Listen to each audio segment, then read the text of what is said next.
Taon-taon, may gathering with matching costumes at yung lightsaber. Meron siya, kompleto siya. Yung, kilalanin natin, mga kaibigan, ito, isa pang, ito, passionista. Talagang hindi fashion, passionista. Passionate na collector din to. Ng Star Wars Philippines, si Earl. Okay. Kumpleto at di mabilang na action figures. Mula kay Darth Vader, Luke Skywalker, Han Solo, mga spaceships talagang mamamangha kayo. May maliit, may malaki, at may nagsasalita pa. On meditation, you have interrupted. Oops, sorry Yoda. Natutuwa kasi kami sa aming nakikita eh. At eto pa, sari-saring libro. Maraming DVDs, comic books at kung ano-ano pa. Toy Store? Galactic Museum? Hindi. Kwarto to ng isang certified Star Wars fan na si Earl Magdriaga. Ito ang koleksyong nakahiligan niya. Nagsimula nung bata pa siya.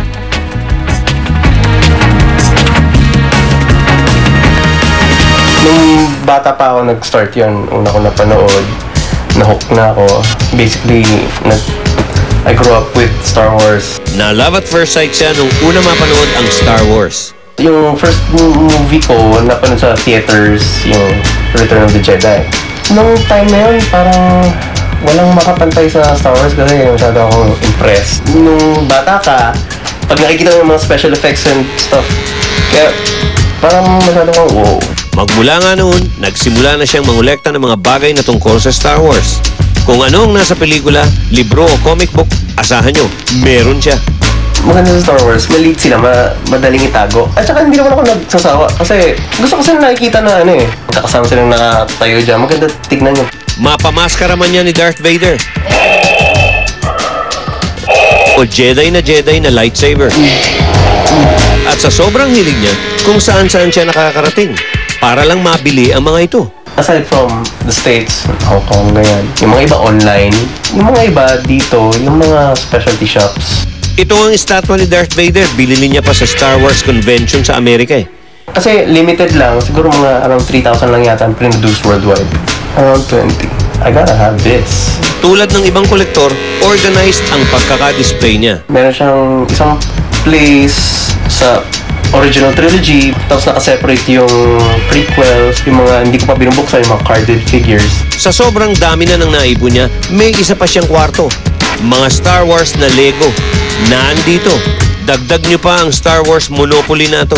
Hindi ko naman sila pinaglalaroan na ganyan. Mas kinokollect lang ko sila. Tapos din display ko.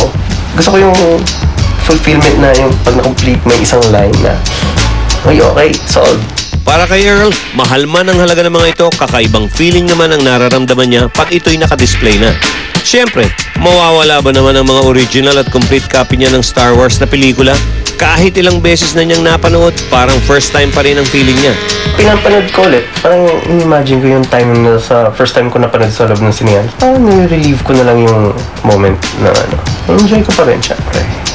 At dahil ito ang nakahiligan niya, di naglao yung mga iba pang Star Wars fanatic, naging kaibigan niya at naging kasapi pa sa Star Wars Philippines. Kikita-kita kami ulit, tapos pinaplan namin yung convention. At kahit ilang beses siyang tanungin bakit tuloy ang pagkolekta niya ng Star Wars na mga items, ito ang sagot niya sa amin. Nostalgic lang, yung parang hihilig mo nung when you were a kid. Yung kung ano yung nakita ko sa movie screen, tapos display mo. Pag nag-stop na sila mag-release ng mga bagong toys na Star Wars, doon ako mag-stop. Kaya kung makakasalubong niyo ang #1 Star Wars fan na ito, sabihin niyo lang ang May the Force be with you at tiyak magkakasundo kayo. The Force is forever. Tuloy-tuloy ang makabuluhang diskusyon sa Mel and Joe.